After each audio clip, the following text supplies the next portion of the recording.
Très grave au Grand Prix de Saint-Marin sur le circuit d'Imola. La Williams a rebondi sur la piste, il était dans 14h15 à 330 km/h. Ayrton Senna a tapé le mur.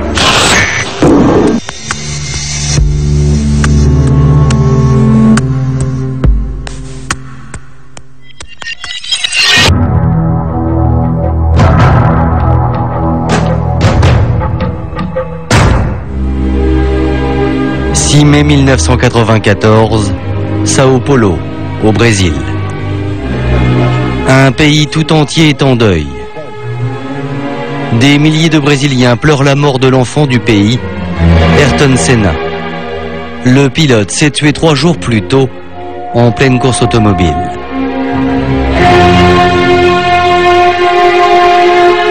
L'émotion est considérable.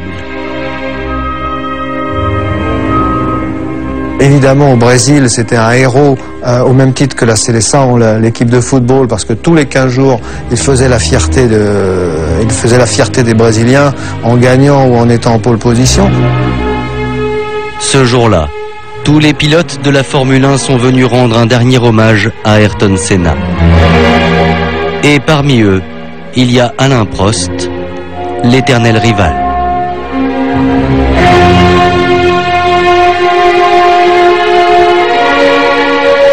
On sait qu'à cette époque-là, le monde, non pas le monde de la Formule 1, le monde était partagé entre les pro-Prost, les anti-Prost, les pro-Senna et les anti-Senna. Si la mort d'Ayrton Senna provoque un tel choc, c'est que ce pilote d'exception avait tout pour lui.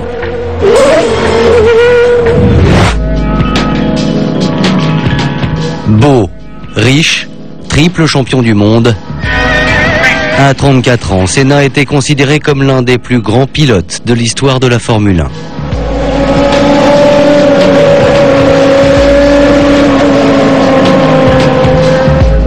Pourtant, derrière cette apparente sérénité, se cache un homme qui, depuis déjà quelque temps, était saisi par le doute.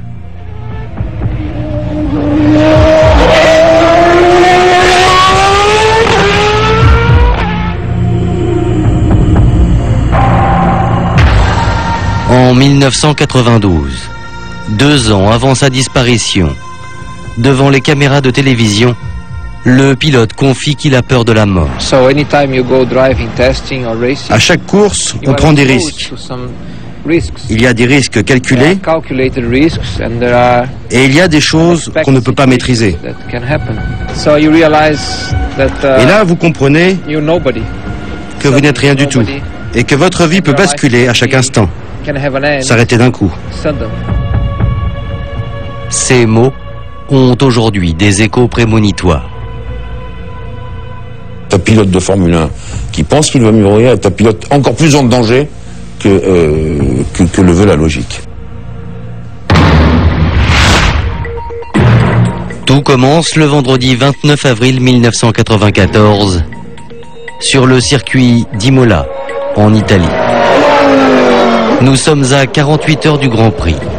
Et ce jour-là, Ayrton Senna semble inquiet car un accident va marquer la première séance d'essai. Tout est installé pour que la course soit formidable et le pire arrive.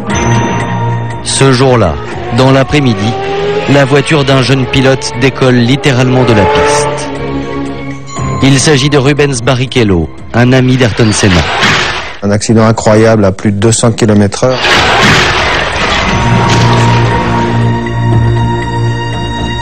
Il perd le contrôle de sa voiture par en tonneau. On pense qu'il est très durement touché. Lorsque les secours interviennent, Barrichello a perdu connaissance. Ayrton Senna est lui très choqué par ce qui vient d'arriver à ce jeune pilote qu'il considère comme son poulain. Barrichello, c'était son protégé. Il a été le seul pilote à aller voir Rubens Barrichello à l'antenne médicale du circuit.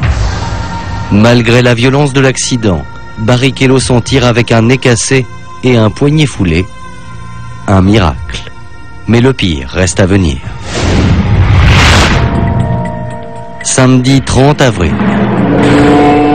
C'est la dernière séance d'essai. Quand soudain la voiture de l'Autrichien Roland Ratzenberger fait une violente sortie de route.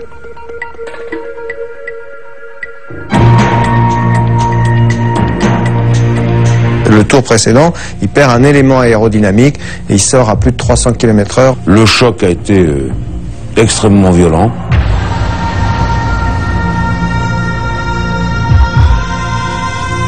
Tout d'un coup, on se réveillait avec un mort. Un pilote vient de mourir. Et cette fois, Ayrton Senna encaisse très mal le choc.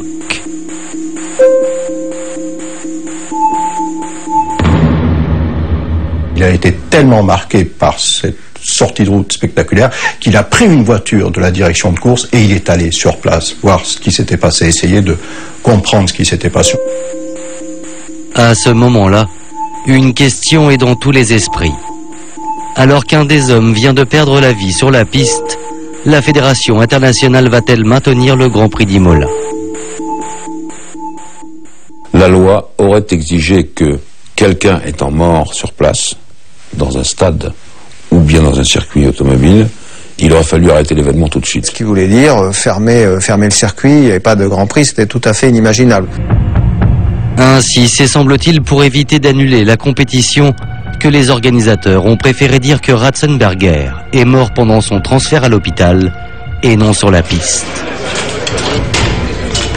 À la fin de cette deuxième journée d'essai dramatique, Ayrton Senna est à deux doigts de tout abandonner.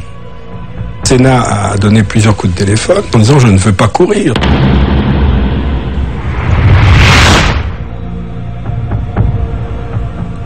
Dimanche 1er mai. Après une nuit de réflexion, finalement Ayrton Senna se rend sur la grille de départ du Grand Prix. Mais devant les journalistes, le pilote ne cache plus ses inquiétudes. J'avais de mauvaises sensations pour conduire la voiture et la pousser vers ses limites. Je n'ai pas eu un tour sur lequel je me suis senti vraiment parfaitement à l'aise. Et puis avec tous ces accidents, je n'étais pas vraiment confiant.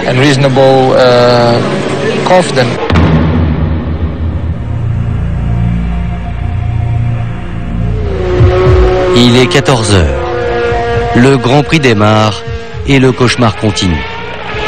Car immédiatement, un nouvel incident va se produire.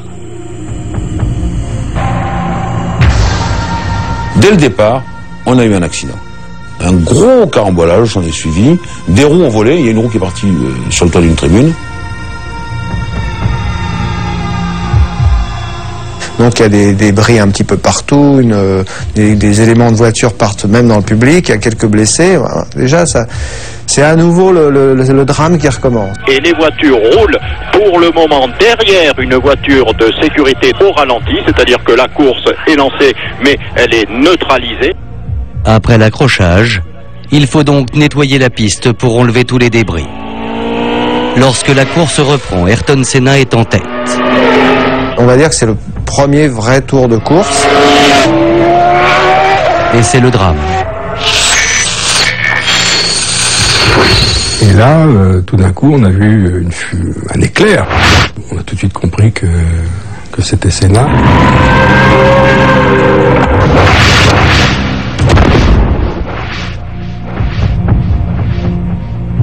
On a vu le choc, on a vu la voiture quitter la piste d'un coup. Là, c'est la stupeur. On se demande ce qui s'est passé. Visiblement, on voyait qu'il n'avait rien pu faire à bord de la voiture.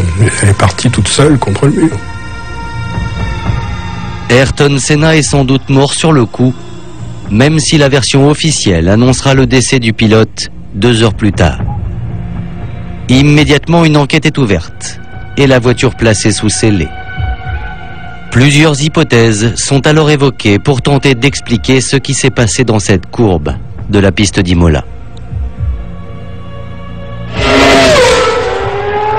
Tout d'abord, on pense à une erreur de pilotage. C'est le propre équipier d'Ayrton Senna, Damon Hill, qui évoque cette possibilité. Je suis convaincu qu'il a commis une erreur. Ce n'est la faute de personne d'autre que lui d'avoir pris ce virage à fond, alors qu'il aurait pu lever le pied. Pourtant, cette hypothèse sera rapidement balayée par les experts. C'est une courbe qui se prend absolument à fond intégral, à plus de 300 pour les meilleurs, et qui ne pose pas, mais vraiment aucun problème de pilotage pour ces pilotes-là.